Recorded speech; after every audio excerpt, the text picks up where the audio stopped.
bancos centrales europeos, la entrada en el proceso de los Estados Unidos, en ese entonces rompiendo su cultura de aislamiento bajo el presidente Woodrow Wilson. El resultado de la Primera Guerra Mundial, que termina en 1918 con los acuerdos de Versalles y con los 14 puntos de Wilson, con la repartición de territorios, que en principio parecía un acierto, pero que luego se demostró generó muchas consecuencias negativas. Y sobre todo la idea de crear la Sociedad de Naciones. La Sociedad de Naciones, que es una especie de, si se quiere, de adelanto de lo que sería la Organización de las Naciones Unidas, surgía precisamente como una especie de veeduría de miembro fiscalizador de la comunidad internacional que debería impedir a partir de una mesa de negociaciones que surgieran los mismos motivos que llevaron al mundo a la Primera Guerra Mundial. La Primera Guerra Mundial, que en ese entonces, cuando no se sabía que iba a venir una segunda, se llamó la Gran Guerra. La Gran Guerra porque se entendía que el uso de fuerzas mecanizadas, tecnologías muy avanzadas para la época, la invención del tanque, que no se conocía antes, el uso de la aeronáutica, que en ese entonces estaba en ciernes, y señores, el uso de la guerra química, que posiblemente ha sido quizás una de las guerras donde más uso prácticamente sin límites se le dio al uso del gas mostaza, el agente naranja y otros acontecimientos. El resultado terminó en una Europa desdibujada, con imperios que cayeron para siempre, como el otomano, el austrohúngaro, el alemán, pero que no fueron sustituidos necesariamente por equilibrios democráticos que perduraran en el tiempo. La Alemania de Hindenburg, dado sus graves problemas económicos y dado el abuso que hicieron algunos de los ganadores de la guerra, de la paz de los vencedores contra la paz de los vencidos, terminaría generando, señores, el mejor de los abonos a que una serie de resentimientos y de visiones, sobre todo de los alemanes y de otros países, permitiera que apenas unos años después, en 1939, llegara a la Segunda Guerra Mundial. Y aquí hago un detenimiento para decir a mucha gente que está hoy tomando ciertas posturas y ofreciendo ciertas incluso salidas. Cuando en 1938 Alemania reclamó ocupar lo que hoy es la República Checa, la excusa que dio al mundo precisamente para ocupar esos territorios, ¿saben cuál fue? Que los checos hablaban su mismo idioma. Y como hablaban su mismo idioma, debían estar bajo la sombrilla de la patria germana. Y con esto entonces se entendía que el Tercer Reich tenía la excusa para ocupar un país que se suponía era soberano. Pero luego lo mismo se hizo con Austria y se llamó el Anschluss. Lo de Checoslovaquia fue la crisis de los Sudetes y lo de Austria era el traspaso vía la frontera de una extensión de la patria germana. En ambos casos, ¿cuál fue la excusa? El idioma. ¿Qué hizo el primer ministro británico de entonces, Neville Chamberlain? Chamberlain era de la posición que muchos hoy, desde la comodidad que le da no estar debajo de la bota de un país invasor, decían, cédanle eso que está pidiendo y él no va a pedir más. Chamberlain, por lo tanto, junto a los gobernantes de Francia y de otros países, concedieron y miraron hacia otro lado cuando se ocupaba la República Checa, cuando se ocupaba, que entonces era Checoslovaquia, cuando se ocupaba Austria, y a ese que no iba a pedir nada más, entonces se le ocurrió, después de firmar un pacto, el acuerdo Ribbentrop-Molotov, invadir Polonia. Cuando esto ocurre y se va a las elecciones de 1940 en Inglaterra, dice el candidato opositor, no querías la guerra y preferiste el deshonor. Ahora tienes el deshonor y ¿sabes qué vas a tener? También la guerra. Ese candidato opositor se llamaba Winston Churchill.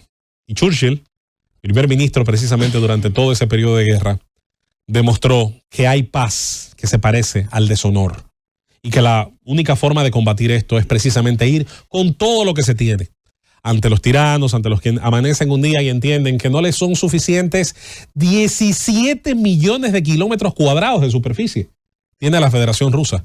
Si usted tomara el territorio de la Federación Rusa y lo hiciera una pelota, la superficie rusa, señores, es mayor a la que tiene el planeta Mercurio. O sea, hay incluso planetas del sistema solar que son más pequeños en extensión y en superficie territorial que la que tiene este país que tenía la necesidad de quitarle a otro una parte importante de su territorio. Pero, insistimos, el mundo acude, es testigo de lo que posiblemente sea para siempre un cambio en la forma en la que durante 60, 70 años, en el orden posterior a la Segunda Guerra Mundial, en el orden de posguerra, en el orden posterior a la caída del muro de Berlín, entendimos el mundo, sobre todo el mundo occidental, y las fuerzas que se suponían estaban acaudilladas, y quién las acaudillaba, y bajo qué capacidad podía acaudillarlas, pero sobre todo, más que capacidad militar, con qué discurso con qué actos, con qué hechos, con qué ejemplo, con qué visión contra los llamados enemigos de Occidente. Hoy parece que acudimos a un cambio importante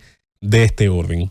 En estos 2 minutos restantes quiero señalar, y también en el mismo orden del discurso de defensa, que lo que está ocurriendo, señores, en territorio haitiano, que no es más que la extensión de lo que viene pasando hace años, pero bajo el recrudecimiento que implican acciones como, por ejemplo, haber intentado ultimar a Jimmy Cherizier Barbecue, haciendo uso, señores, de drones, según dijo el propio Cherizier en unas declaraciones, en unos videos que fueron subidos a las redes y que varios medios se hicieron eco. Cherizier habría sobrevivido a un intento de ataque de tanto la policía de ese país como de las fuerzas multinacionales de intentar atacarlo con un dron. Dice Cherizier en respuesta que ya él entiende que tiene derecho a hacer uso de los mismos elementos para defenderse o para atacar a quienes son sus enemigos. La República Dominicana, mientras observa esta situación, debe tomarse con la seriedad que debe, seguir fortaleciendo su aparato fronterizo, seguir la construcción del muro en las distintas etapas que restan.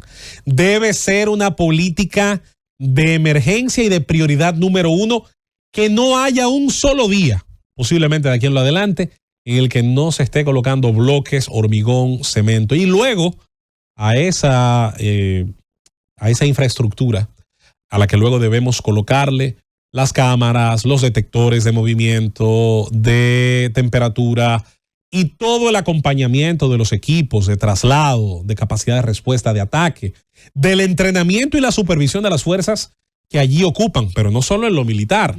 También la transparencia y fiscalización del trabajo policial, aduanero, sanitario, comercial, de todos los órdenes que allí ocurre.